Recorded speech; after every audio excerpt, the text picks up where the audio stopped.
C'était une réunion de mobilisation qui s'est tenue hier soir. La mobilisation des acteurs de la vie locale, devenus ambassadeurs d'un outil de développement économique et culturel. C'est en tout cas la volonté du président du Conseil général, car les travaux du futur centre de congrès de l'Aube sont lancés. Le but du jeu, c'était de rassembler toutes les personnes qui, à un moment donné ou un autre, sont susceptibles de pouvoir justement faire cet appel à candidature de manière à drainer vers nous des projets.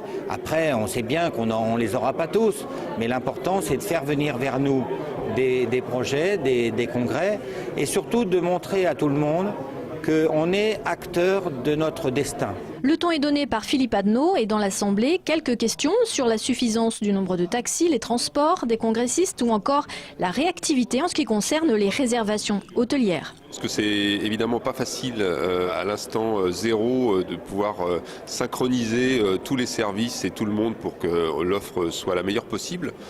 Néanmoins, je pense qu'avec la bonne volonté de tout le monde, on peut faire venir des congressistes et faire vivre et faire connaître davantage notre si jolie ville. Le département étroit possède de nombreux atouts culturels et touristiques qui pourraient enchanter les conjoints et les accompagnants des congressistes. Chacun, en tout cas, se plaît à le penser. On a une activité historique avec tous ces trésors que l'on a au niveau de la ville et à l'extérieur. On a ces activités de magasins avec les centres de marque. On a aussi ces activités de tourisme par rapport aux grands lacs, par rapport aux vallées, par rapport au Champagne. Et je crois que cet ensemble donne une clé pour pouvoir réussir effectivement un bon congrès, un bon séminaire localement. Un auditorium modulable de 400 à 800 places, 10 salles d'atelier de 30 à 300 mètres carrés. Le centre de congrès de l'Aube a déjà ses inconditionnels.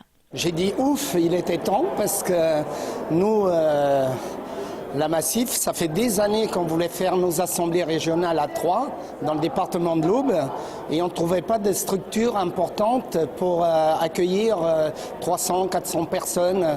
À Reims, on y va souvent parce que le dîner de gala se passe dans des caves jacquard. Donc c'est très important parce que tous les samedis soirs, après nos réunions, on fait un dîner de gala dansant entre 300 et 400 personnes. Et tout le monde aime bien aller à Reims parce que c'est dans les caves jacquard. Et dès 2014, ce sera l'Aube, son terroir, son patrimoine, ses vins de qualité qui pourraient bien obtenir tous les suffrages.